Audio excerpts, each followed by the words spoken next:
Millionaire returns to his black ex-wife's house after 10 years, and what he sees leaves him in shock. Richard's black BMW slowly pulled up in front of what should have been a dilapidated house in a forgotten neighborhood of Detroit. Instead, his eyes fell upon a completely transformed property, immaculate garden, fresh paint, and 3 luxury cars in the garage. But what really made his heart race was the gold plaque next to the door, Camila Johnson Law Firm Civil Rights Specialist. 10 years. It had been exactly a decade since Richard had left this same street, leaving behind a young, newly graduated lawyer who was 8 months pregnant. At the time, his mother's words echoed in his mind, "You can't ruin your future for a girl like her. Think of your reputation, the family business." Camila was only 26 when she woke up alone on that cold November morning, finding only a cold note on the kitchen table. "I can't do this. I'm sorry." Her dreams of a happy family and a thriving law firm crumbled along with her 2-year marriage. Now, at 36, Richard was returning as CEO of one of the largest corporations in the country, expecting to find the same vulnerable woman he had left behind. His latest information about Camila came from superficial conversations with mutual acquaintances. Poor thing, she still lives in the same old house, raising her son alone, barely able to pay the bills. The door opened before he even rang the bell. Camila appeared in the doorway, and Richard almost didn't recognize her. Where once there had been a broken, abandoned woman, now stood a confident, impeccably dressed lawyer with a smile that didn't reach her eyes. "Richard." Her voice was calm, controlled, unlike the frightened young woman of a decade ago. Punctual as always. "Come in." He hesitated. Something was completely wrong with this scenario. During the 3-hour drive from Chicago, he had mentally rehearsed his speech, how he had matured, how he realized his mistakes, how he was willing to help financially his ex-wife. Now, faced with this renewed version of Camila, his prepared words seemed ridiculously inappropriate. "You're different," he murmured, following her into the house. "People change, Richard. Especially when they're forced to." Her tone maintained a cold politeness that made the room's temperature seem to drop a few degrees. The house had been completely renovated. Elegant furniture, artwork on the walls, and an atmosphere that exuded professional success. Richard felt a twinge of something he couldn't quite identify, perhaps discomfort, perhaps even a little fear. "Where is?" he began to ask about the son he had never met, but was interrupted by the sound of footsteps coming down the stairs. A young boy of about 10 appeared, clearly his son, but carrying a confidence and poise that immediately impressed Richard. "Mom, Attorney Thompson is on the phone. He said the papers are ready." Camila nodded. "Tell him I'll be there in 5 minutes, Daniel." Richard watched the interaction, realizing that something much bigger was going on here. All these years, he had imagined Camila struggling to survive, perhaps waiting for his return. The reality before him was completely different, and infinitely more disturbing. "Sit down," Camila said, gesturing to the leather sofa. "I imagine you want to know why I agreed to see you after all these years." She positioned herself strategically across the room, as if conducting a court hearing. There was something calculated in every movement, every word, every glance. Richard began to realize that perhaps he was not the one in control of this situation. If you're enjoying finding out how this story of abandonment and reunion will unfold, don't forget to subscribe to the channel, because what Camila has planned for this moment goes far beyond what anyone could imagine. Richard settled into the sofa, still trying to process the radical transformation of the woman in front of him. During the trip from Chicago, he had practiced his rehearsed apologies, imagining Camila grateful for his return, perhaps even willing to forgive his youthful mistakes in exchange for financial security for her and the boy. "You must be wondering why I agreed to see you," Camila said, sitting strategically in the armchair opposite him, maintaining physical and emotional distance. "After all, it's been 10 years without a single phone call, a single email, a single explanation." "I was going through a difficult time back then," Richard began with a speech he had prepared. "The pressure from my family, my business, I was young and..." "Young." Camila interrupted with a cold smile. "Richard, you were 28 when you abandoned me 8 months pregnant. Old enough to run a corporation, but not old enough to take on the responsibilities of fatherhood." Her tone was as sharp as a scalpel. Richard suddenly felt uncomfortable, as if he were being interrogated in court. "Look, I know I made mistakes, but I came here to make amends. I can help financially, pay for the boy's education, maybe even..." "Daniel," Camila corrected coldly. His name is Daniel. Your son has a name, Richard. He also has a medical history, food preferences, school grades, nightmares that lasted 2 years because he couldn't understand why he didn't have a father like the other children. Each word was calculated to pierce the armor of superiority that Richard had built up over the years. He shifted position, clearly uncomfortable. I understand that you're hurt, but... Hurt. Camila stood up, walking over to a bookcase filled with diplomas and certificates. Richard, do you think I spent 10 years crying over you? Waiting for your return like a princess in a tower. She picked up a frame and showed it to him. It was a photo of her receiving an award, surrounded by other lawyers. Michigan State Lawyer of the Year. Civil Rights Specialist. 3 cases brought before the Supreme Court, all victorious. Richard studied the image, realizing that Camila had not only survived without him, she had thrived spectacularly. The realization was like a slap in the face to his inflated ego. That's impressive, he murmured, genuinely surprised. You look shocked, Camila observed, putting the frame back in place.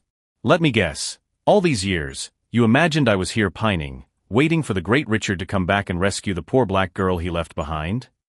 The explicit racial accusation made Richard recoil. It has nothing to do with that. You know it was never about. What?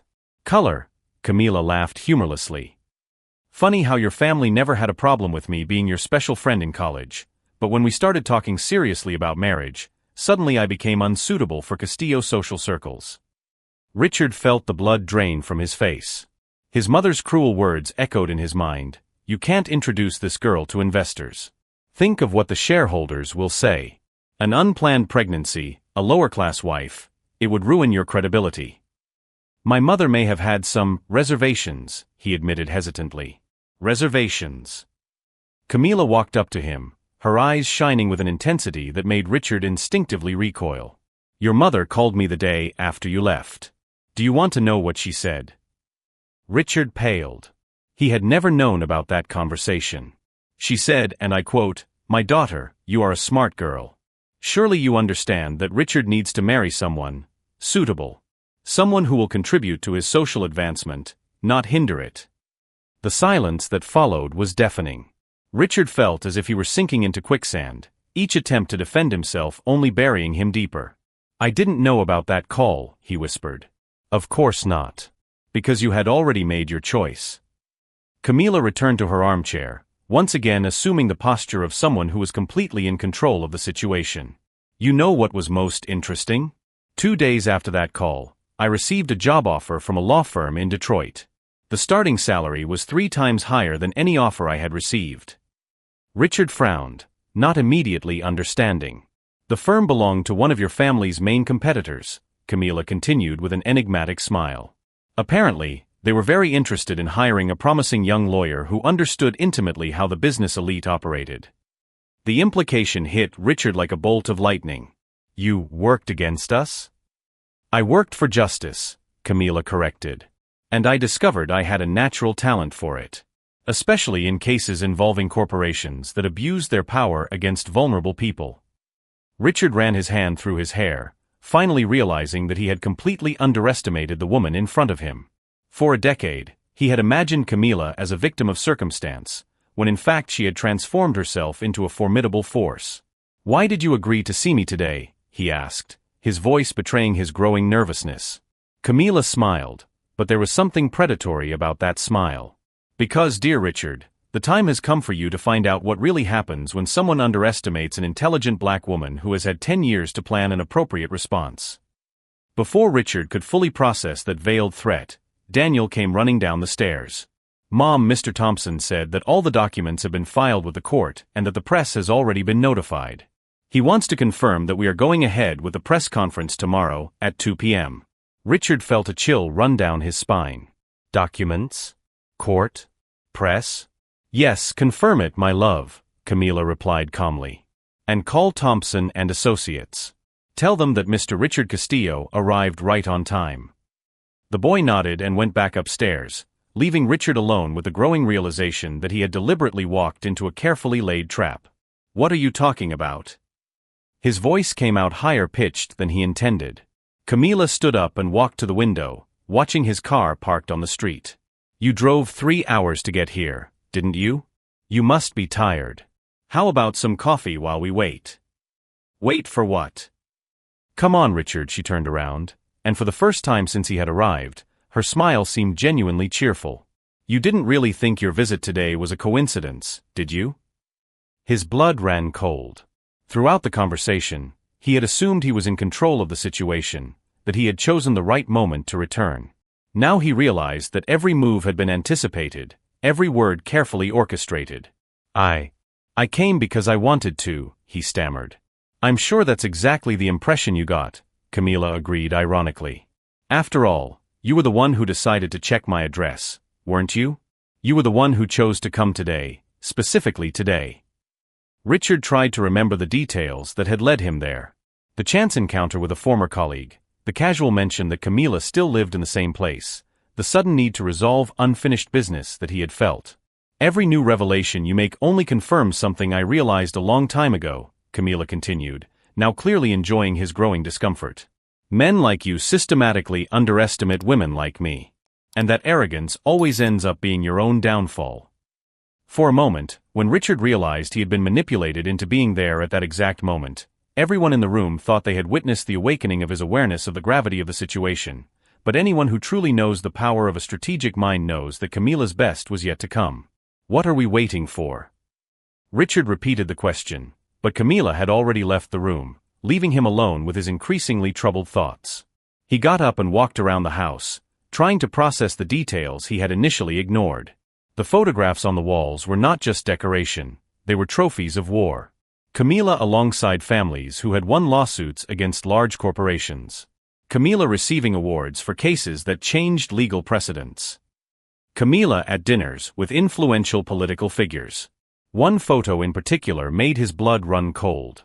It was Camila shaking hands with the state governor, and the sign on the table read, Corporate Anti-Corruption Task Force Cases of Public Interest. Interesting, isn't it? Daniel's voice made him turn around. The boy had quietly descended the stairs, watching Richard study the photographs. Mom always says that walls tell better stories than words. Your mother is impressive, Richard admitted, genuinely shaken. She's always been like that, Daniel replied with obvious pride. Even when I was little, she would stay up late studying cases, taking notes. She said she was building something special. Before Richard could respond, the doorbell rang. Daniel rushed to open it, and Richard heard familiar voices in the entryway.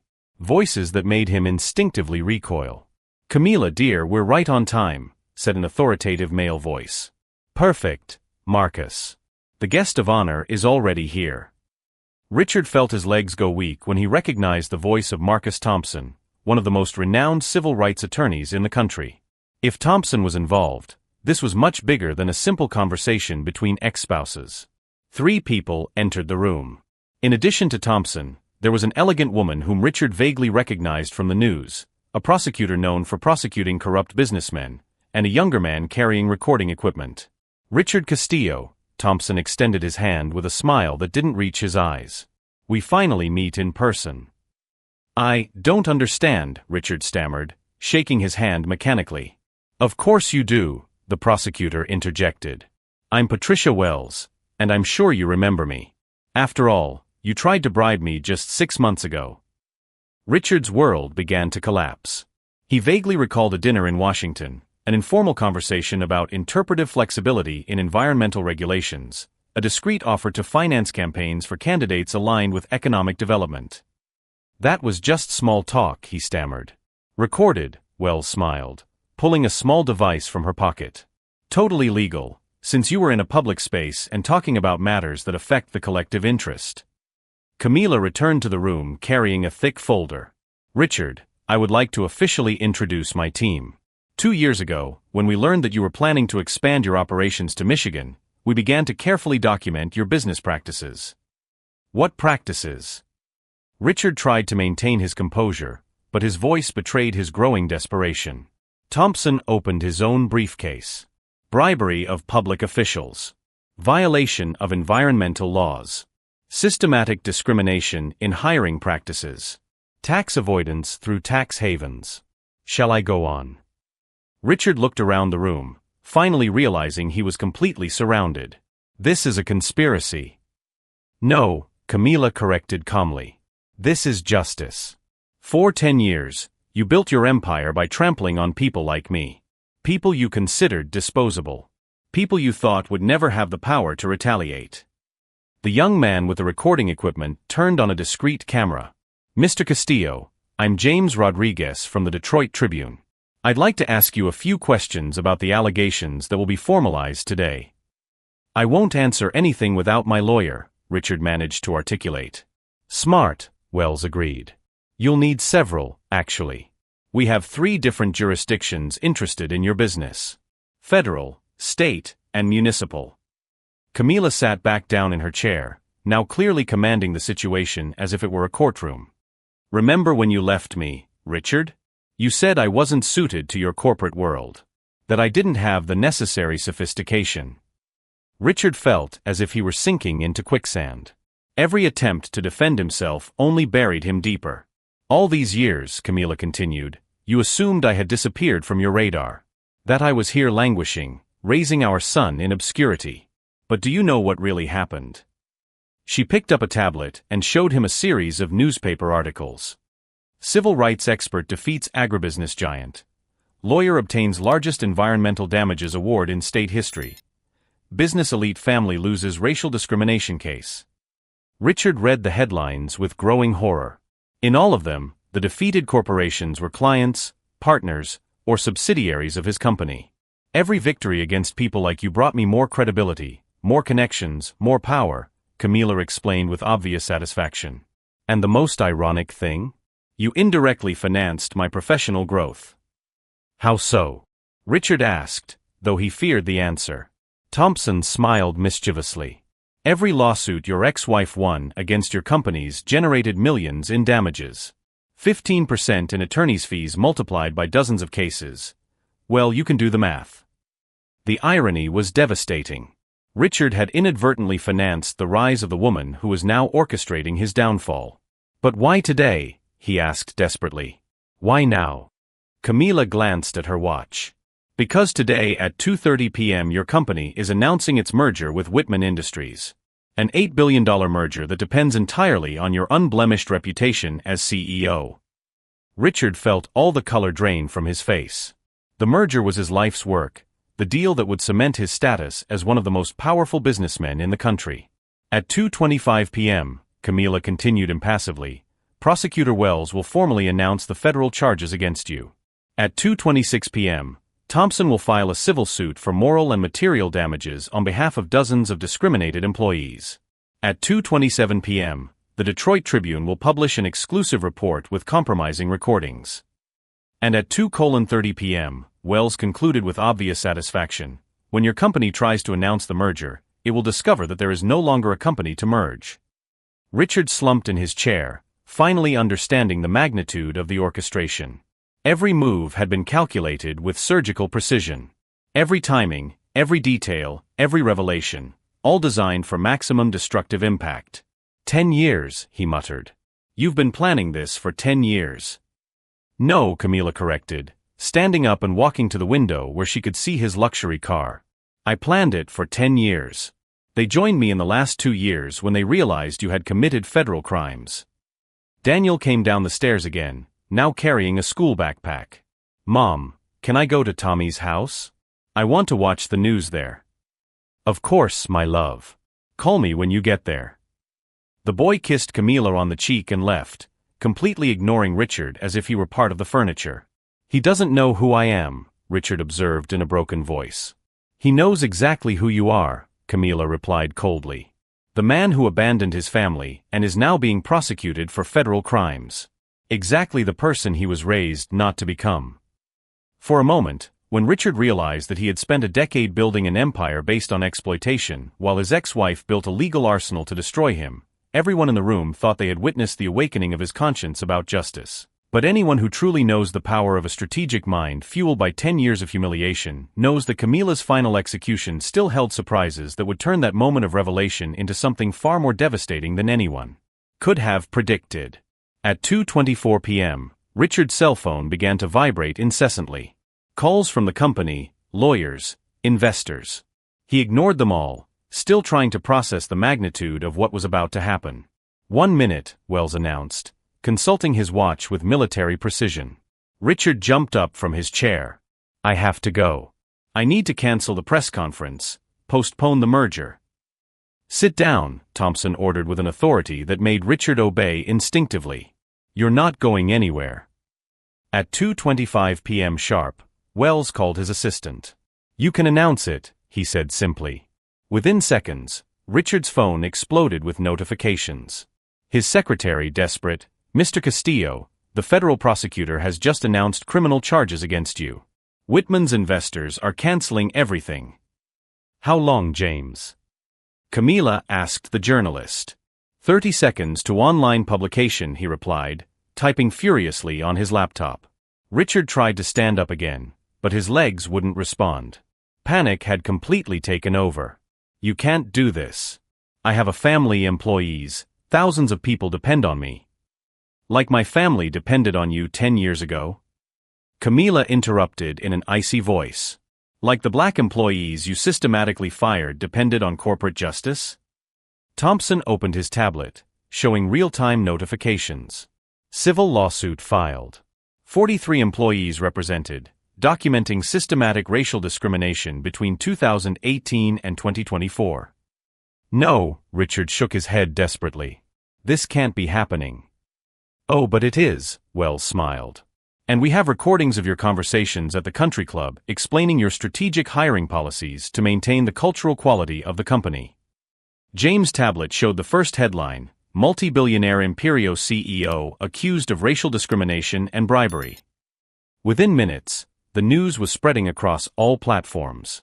Richard picked up his phone with trembling hands, trying to call his personal lawyer. The call went straight to voicemail. He tried the CFO, same thing. His own board of directors was ignoring his calls.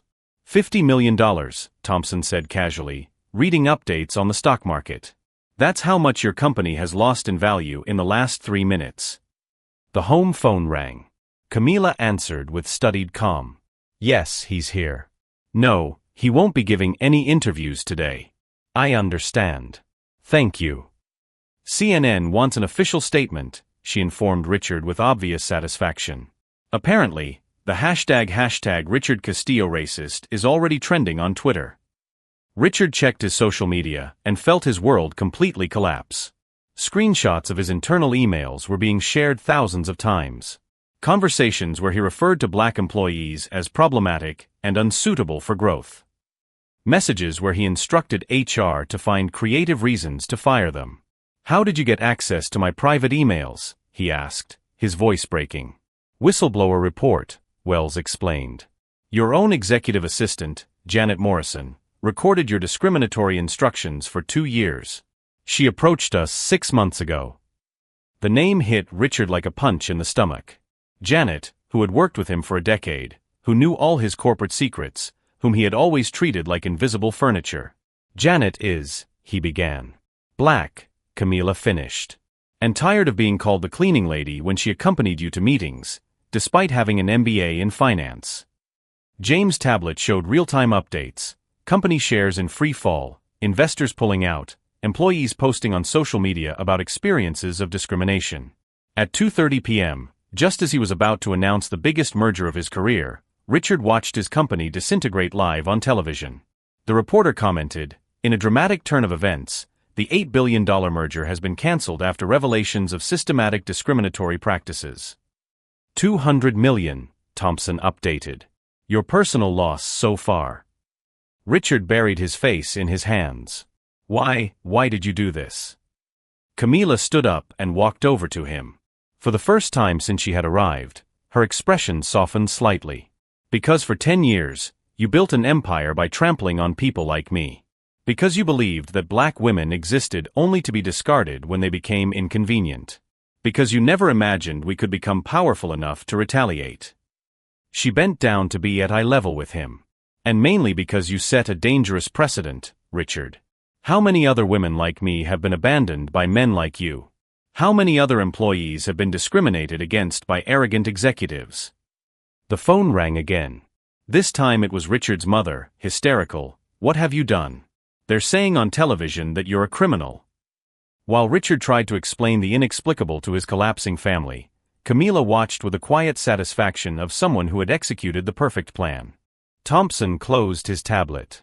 "Justice is served," he murmured in English. "No," Camila corrected, still watching Richard's devastation. "Justice is when the consequences finally catch up with those who thought they were above them." For a moment, when Richard looked up with eyes red from crying and saw Camila standing there with unshakable dignity, everyone in the room witnessed the belated awakening of a conscience that had spent a lifetime asleep. But what none of them imagined was that the most powerful lesson of this story was yet to be revealed, a lesson that would transform not only Richard's life, but completely redefine what true power means in a society that was finally learning to exact the price of injustice. 6 months later, Richard was sitting in a rented one-bedroom apartment, watching the Women Who Make a Difference award ceremony on television. Camila took the stage wearing an elegant blue dress, receiving thunderous applause.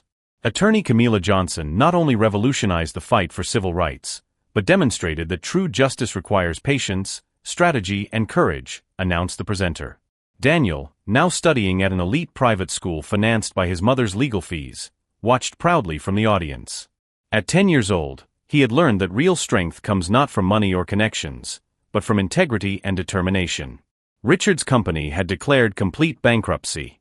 The federal lawsuits resulted in $50 million in fines and 2 years of house arrest. More devastating than any court penalty was the utter loneliness. Friends, family, and colleagues abandoned him when they realized that association with his name was toxic to any reputation. Janet Morrison, his former assistant, now ran her own business consulting firm, specializing in detecting discriminatory corporate practices. Her first clients were Richard's competitors, eager to prove that they operated differently. Camila had turned her personal victory into a national movement. Her firm, now with 15 lawyers, became a benchmark in racial discrimination cases. The renovated house became a symbol that Black women can not only survive abandonment, but build empires on the ashes of betrayal. "Revenge is a dish best served with strategy," she had said in a recent interview, paraphrasing the famous quote. "It's not about destroying those who have hurt you, but about building something so great that it renders any damage they tried to cause irrelevant."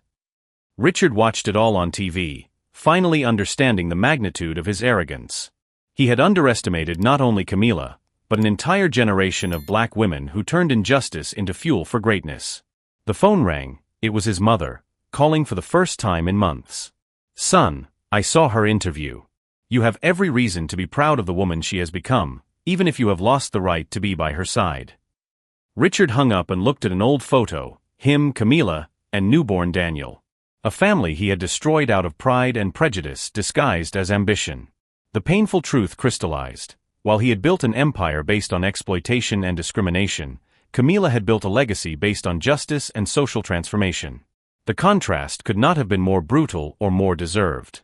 10 years of meticulous planning had taught him a lesson that would echo forever. Underestimating an intelligent and determined Black woman is not just stupidity, it is guaranteeing your own destruction.